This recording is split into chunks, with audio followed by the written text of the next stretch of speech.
Après 4 victoires consécutives, Caen a subi sa première défaite avant la trêve en s'inclinant 2-1 à Laval. C'était les 2 premiers buts encaissés par les Malherbistes cette saison, les 2 concédés dans les arrêts de jeu.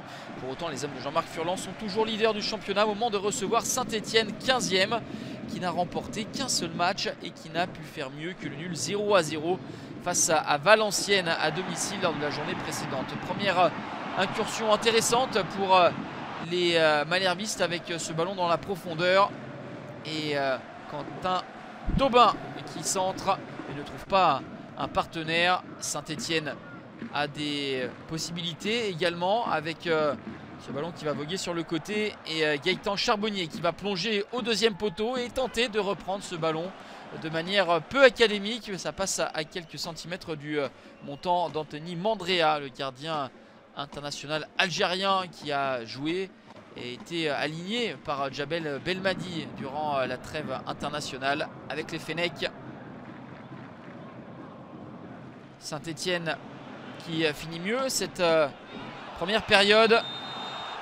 La double accélération de Lamine Fomba et la faute de Romain Thomas.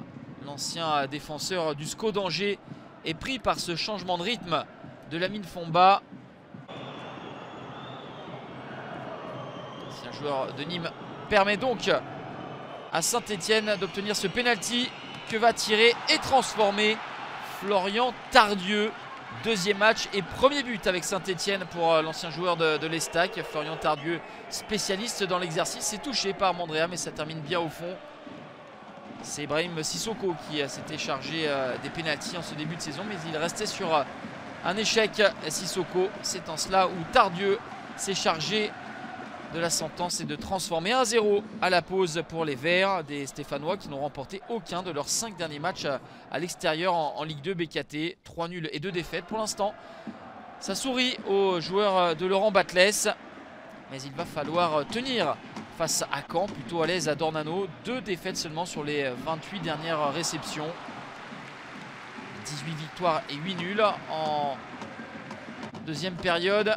Gauthier Larsonneur aura du travail et sera parfois également aidé par ses partenaires. Le danger pas complètement écarté. Là, il n'a pas franchement été aidé par un coéquipier puisque c'est Florian Tardieu qui était proche de marquer contre son camp. Beau réflexe de l'ancien gardien brestois.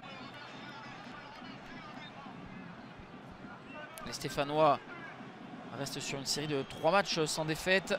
Une victoire suivie de 2 matchs nuls. Laurent Batles verrait d'un bon oeil un nouveau succès. Et les actions, les occasions sont un petit peu plus rares pour les Stéphanois. On notera tout de même celle-ci avec la tête d'Ibrahim Sissoko qui ne parvient pas à redresser son coup de tête. Des espaces dans cette fin de rencontre avec Ibrahim Sissoko qui cette fois-ci va réaliser le geste juste.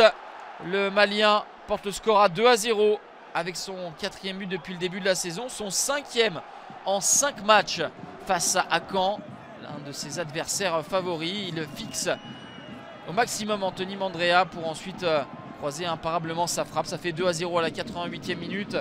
Dans les arrêts de jeu, les Canets vont marquer par l'inévitable Alexandre Mendy. 6e but en 6 matchs, 2-1. Un petit peu d'espoir qui renaît dans les tribunes de Dornano, mais ce réveil sera insuffisant. Cette réduction de l'écart sera insuffisante.